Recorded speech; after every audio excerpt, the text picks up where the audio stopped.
आज हम आपको बताएंगे कि अब सीएनजी के रेट कितने बढ़ गए हैं, पेट्रोल डीजल के दाम अगली बार कब बढ़ सकते हैं, और उससे भी ज्यादा बड़ी बात कि प्रधानमंत्री नरेंद्र मोदी के आर्थिक सलाहकार रहे व्यक्ति ने, प्रोफेसर ने, अर्थशास्त्री ने क्या गंभीर चेतावनी दी है और क्या सलाह दी है। आपको ये भी बताएंगे कि कृषि मामलों के जानकार ने कौन सी हिदायत दी है नरेंद्र मोदी सरकार को, और यदि वो साहस दिखा पाते हैं, उस सलाह का पालन करते हैं, तो किस तरह से प्रति वर्ष 1 लाख करोड़ रुपए की बचत हो सकती है। क्योंकि अब समय आ गया है गंभीर और साहसिक आर्थिक फैसलों का। इन सब से इतर अमेरिका के विदेश मंत्री भारत के दौरे को पूरा करके रवाना हुए, और तब देश के विदेशी मामलों के एक बड़े जानकार ने एक सटीक टिप्पणी की कि इतना क्यों अमेरिका को तवज्जो दी जा रही है बाकी देशों के मुकाबले, क्या हित दांव पर लगे हैं। इन सब से इतर हम बात करेंगे कर्नाटक में चल रहे राजनीतिक उलटफेर की। क्या सिद्धारमैया को इस्तीफा देना पड़ेगा और डीके शिव कुमार का इंतजार पूरा होगा। 26 मई को फिर से महंगाई का झटका लगा। सीएनजी के दाम 2 रुपए प्रति किलो बढ़ गए। अभी देश निर्मला सीतारामन के द्वारा बताए हुए 3F पर विचार कर ही रहा था कि ये नई जानकारी आई। राजधानी दिल्ली में अब 1 किलो सीएनजी 83 रुपए 9 पैसे की हो गई है। पिछले 11 दिनों में ये चौथी बढ़ोतरी है।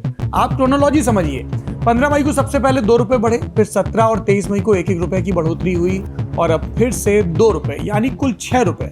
पेट्रोल डीजल के दाम भी 4 किश्तों में करीब 8 रुपए बढ़ चुके हैं, और कारण वही बताया जा रहा है, मिडिल ईस्ट की क्राइसिस। पर ये बढ़ी हुई कीमतें केवल टिप ऑफ द आइसबर्ग हैं, क्योंकि समस्या और गंभीर है। रुपया कमजोर है, विदेशी निवेशक भारतीय मार्केट से भाग रहे हैं, घरेलू निवेशक भी बड़े निवेश से बच रहे हैं, और जीडीपी ग्रोथ पर चिंता बढ़ रही है। और हर चीज के लिए मिडिल ईस्ट के क्राइसिस को जिम्मेदार नहीं ठहराया जा सकता है। इन्हीं चिंताओं को जाहिर करते हुए 2 अहम लेख। पहला है भारत सरकार के पूर्व मुख्य आर्थिक सलाहकार अरविंद सुब्रमण्यन का। उनका मूल तर्क है, भारत की अर्थव्यवस्था सिर्फ बाहरी झटकों से नहीं जूझ रही, असल संकट भरोसे का है, और सरकार को यह संकेत देना होगा कि आर्थिक मोर्चे पर कोई मजबूत लीडरशिप मौजूद है। सुब्रमण्यम सीधा सवाल दागते हैं, जब रुपया गिर रहा है, अर्थव्यवस्था गंभीर चुनौतियों से जूझ रही है, तो हु इज इन चार्ज, कमान किसके हाथ में है। उनका कहना है कि ऐसे समय में सिर्फ नीतियां काफी नहीं होती, नैरेटिव जरूरी होता है। लोगों को लगना चाहिए कोई क्रेडिबल व्यक्ति है जिसके पास साफ संदेश है। जैसे यूरोप में मारियो ड्राघी ने कहा था, व्हाटएवर इट टेक्स, यानी जो करना पड़ेगा करेंगे। मारियो ड्राघी जाने माने अर्थशास्त्री। 2012 में जब यूरो गिर रहा था, तब उन्होंने इस करेंसी को संभालने में अहम भूमिका निभाई थी। सुब्रमण्यन का साफ कहना है कि हमारे नीति नियंताओं की चुप्पी भारी पड़ रही है। रुपए की कमजोरी सिर्फ ईरान युद्ध और ऊर्जा संकट के संदर्भ में नहीं समझी जा सकती। युद्ध से पहले ही रुपया सबसे खराब प्रदर्शन कर रहा था। आरबीआई के दखल के बाद भी 2022 से 2026 के बीच रुपया 20% से ज्यादा गिर चुका है, टूट चुका है। अब सवाल यह है कि निवेशकों का भरोसा क्यों घट रहा है। सुब्रमण्यन इसका जवाब प्राइवेट कॉर्पोरेट इन्वेस्टमेंट में देखते हैं। सरल भाषा में बताएं तो निजी कंपनियों का निवेश, जैसे नई फैक्ट्री लगाना, नया प्लांट बनाना, मशीनरी खरीदना या किसी बड़े बिजनेस में पैसा लगाना। अगर इन कंपनियों को लगता है कि किसी देश की इकोनॉमी अच्छा कर रही है, तो वे अपना इन्वेस्टमेंट बढ़ाती हैं। अगर उन्हें जोखिम ज्यादा दिखता है, तो हाथ रोक लेती हैं। सुब्रमण्यन की एक बड़ी दलील है कि 2000 की शुरुआत में, साल 2000 की, ये प्राइवेट कॉर्पोरेट इन्वेस्टमेंट जीडीपी के 17% तक पहुंचा था, लेकिन आज करीब आधा रह गया है। कोविड के बाद कुछ समय के लिए तेजी आई थी, पर टिक नहीं पाई। प्रधानमंत्री के पूर्व आर्थिक सलाहकार के मुताबिक सरकार ने इसे ठीक करने के कुछ प्रयास किए, मसलन जीएसटी को आसान बनाने की कोशिश, श्रम कानूनों में बदलाव, एफडीआई फ्रेमवर्क को और सरल बनाना, यूरोपियन यूनियन के साथ ट्रेड एग्रीमेंट इत्यादि। लेकिन इसके बाद भी निवेश करने वालों को भरोसा नहीं मिल रहा। क्यों? सुब्रमण्यन के मुताबिक समस्या कॉस्ट ऑफ डूइंग बिजनेस की नहीं, रिस्क ऑफ डूइंग बिजनेस की है। यानी कागज पर नियम बेहतर हो सकते हैं, पर जमीनी हालात कुछ और हैं। मसलन अस्थिर नीतियां, केंद्रीय एजेंसियों का डर, मनमाने टैक्स, कुछ बड़े कॉर्पोरेट घरानों को प्राथमिकता और विपक्षी राज्यों को कम महत्व। ये सब पहलू भरोसे को कम करते हैं। अगर ये सब सही करना है, तो मंत्री से लेकर ब्यूरोक्रेसी के लेवल तक बदलाव करने होंगे, यानी सिस्टम और सोच बदलनी होगी। ऐसे लोग लाने होंगे जो सच बोलने की हिम्मत रखते हो, ना कि सिर्फ चीयर लीडिंग करते हो, वाहवाही करते हो। अर्थव्यवस्था की इसी चिंता को आगे बढ़ाया एक और विद्वान ने। ICR यानी Indian council for research on international economic relations के प्रतिष्ठित प्रोफेसर अशोक गुलाटी और सीनियर फेलो रितिका जुनेजा ने उनका लेख और भी ज्यादा सख्त आंकड़े और सवाल प्रस्तुत करता है। चेतावनी देता है कि अगर आरबीआई ने कड़ा दखल नहीं दिया तो $1 की कीमत 100 रुपए तक जा सकती है। इस वित्त वर्ष में जीडीपी ग्रोथ 6% से नीचे और महंगाई दर 6% से ऊपर जाने का खतरा है। इन दोनों विद्वानों के मुताबिक असली समस्या सरकार की फ्रीबीज यानी मुफ्त बांटने की संस्कृति है। वो फर्टिलाइजर और फूड सब्सिडी का उदाहरण देते हैं और कहते हैं कि आज भारत अपनी यूरिया जरूरत का 20 से 25% आयात करता है। इंटरनेशनल मार्केट में यूरिया का लैंडिंग कॉस्ट $935 प्रति टन है, पर भारत में किसानों को ये $70 प्रति टन से भी कम पर दिया जा रहा है। नतीजा, इस भारी सब्सिडी की वजह से यूरिया की बड़ी पैमाने पर स्मगलिंग हो रही है। उन्होंने बिहार का उदाहरण दिया। वहां जितनी खाद सप्लाई होती है और जितनी खेतों में इस्तेमाल होती है उसमें 50% से ज्यादा का फर्क है। बाकी यूरिया नेपाल और बांग्लादेश स्मगल हो रही है या औद्योगिक इस्तेमाल में आ रही है। फूड सब्सिडी का भी यही हाल है। मौजूदा वित्त वर्ष के लिए फूड सब्सिडी का बजट करीब 2.25 लाख करोड़ रुपए है।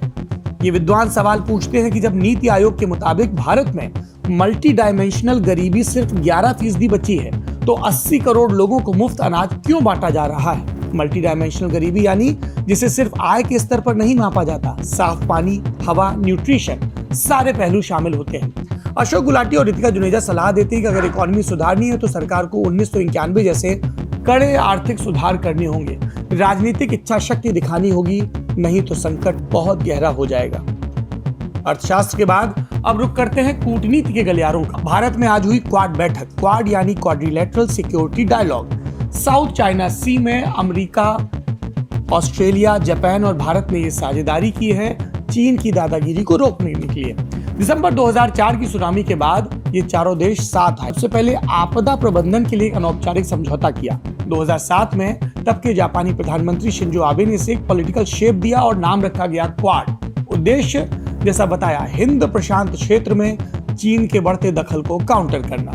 आज 26 मई को नई दिल्ली के हैदराबाद हाउस में एक क्वाड मीटिंग हुई। बड़ी मीटिंग थी। भारत के विदेश मंत्री एस जयशंकर, ऑस्ट्रेलिया की विदेश मंत्री पेनी वोंग, जापान के विदेश मंत्री तोशिमित्सु मोटेगी और अमेरिकी विदेश मंत्री मार्को रूबियो ने कई समझौतों का ऐलान किया। हाईलाइट, फिजी में एक ज्वाइंट पोर्ट के निर्माण का ऐलान।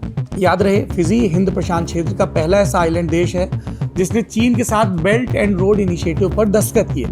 इससे इतर भी कुछ समझौतों का ऐलान हुआ, मसलन Indo Pacific maritime surveillance corporation initiative, Indo Pacific maritime domain awareness initiative, quad ports of future partnership और क्वाड क्रिटिकल मिनरल फ्रेमवर्क। इन सब फैसलों पर चीन की प्रतिक्रिया आई। कहा, इन समझौतों के जरिए किसी दूसरे देश को टारगेट नहीं करना चाहिए। क्वाड की साइडलाइंस पर भी कुछ समझौते हुए। भारत और अमेरिका ने क्रिटिकल मिनरल बायलैटरल फ्रेमवर्क पर दस्तखत किए। इसके बाद अमेरिकी विदेश मंत्री अपने अगले देश के लिए रवाना हो गए। आर्मेनिया के दौरे पर गए। 4 दिन का भारत दौरा समाप्त हो गया।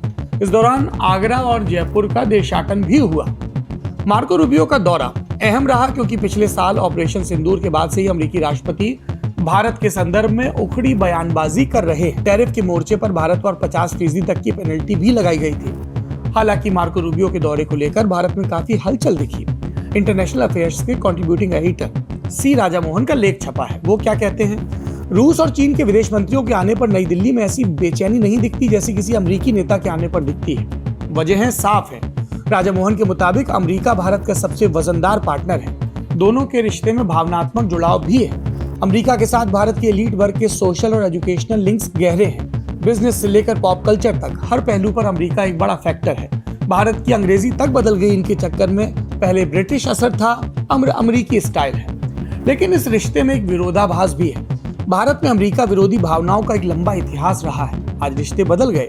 अमेरिका भारत का बड़ा व्यापारिक साझेदार है। उसने भारत को पाकिस्तान से डीहाइफनेट कर दिया, एक सांस में लाइन नाम नहीं लेता। चीन को काउंटर करने के लिए भारत को एक अहम पार्टनर भी माना। तो डर किस बात का है? राजा मोहन लिखते हैं कि अमेरिकी सदर ट्रंप के दूसरे कार्यकाल के पहले साल ने पुरानी चिंताओं को फिर से जिंदा कर दिया है। भारतीय निर्यात पर टैरिफ की धमकियां, रूसी तेल आयात पर दबाव और चीन पाकिस्तान के प्रति अमेरिकी रुख को लेकर असमंजस है। रूबियो का यह दौरा इस चिंता को कम करने की एक कोशिश है। राजा मोहन भारत सरकार को 3 नसीहतें देते हैं। पहली, भारत को यह आत्ममंथन करना चाहिए कि क्या उसने पिछले 2 दशक में अमेरिका की तरफ से दिए गए रणनीतिक मौकों का पूरा फायदा उठाया, ठीक उस तरह जैसे डेंग शियापिंग ने चीन के लिए उठाया था। दूसरा, ट्रंप के दौर का अमेरिका पहले जैसा नहीं है। ट्रंप गठबंधनों से ज्यादा एक तरफा फैसलों में यकीन रखते हैं। भारत को इसके लिए तैयार रहना होगा। और तीसरी और सबसे अहम सलाह, अमेरिका की नीतियां चाहे जो भी हो, भारत को अपनी आर्थिक तस्वीर को तेजी से बदलना होगा, मजबूत करना होगा। अमेरिका की दोस्ती एशिया में संतुलन बनाने में मदद कर सकती है, पर यह आत्मनिर्भरता का विकल्प नहीं है। कुलजमा सिंह राजा मोहन लिखते हैं कि भारत के पास विकल्प हैं, पर सवाल यह है कि क्या हम उनका इस्तेमाल कर पाएंगे। हमने आज आपको 3 आलेखों का सार बताया, इस पर अलग से भी वीडियो बनाएंगे। अब चलते हैं आज की आखिरी खबर पर, जो आई है कर्नाटक से। सीएम की कुर्सी को लेकर खींचतान है। हमारे नेशनल पॉलिटिकल ब्यूरो के मुखिया मनोज सीजी की रिपोर्ट के मुताबिक कांग्रेस आलाकमान ने मुख्यमंत्री सिद्धारमैया को मैसेज दिया है कि पार्टी बदलाव की तरफ देख रही है। सूत्रों के मुताबिक पार्टी चाहती है कि ये बिना किसी टकराव के हो, सम्मानजनक तरीके से हो, क्योंकि सरकार और संगठन दोनों को भविष्य की चुनौती के लिए तैयार करना होगा।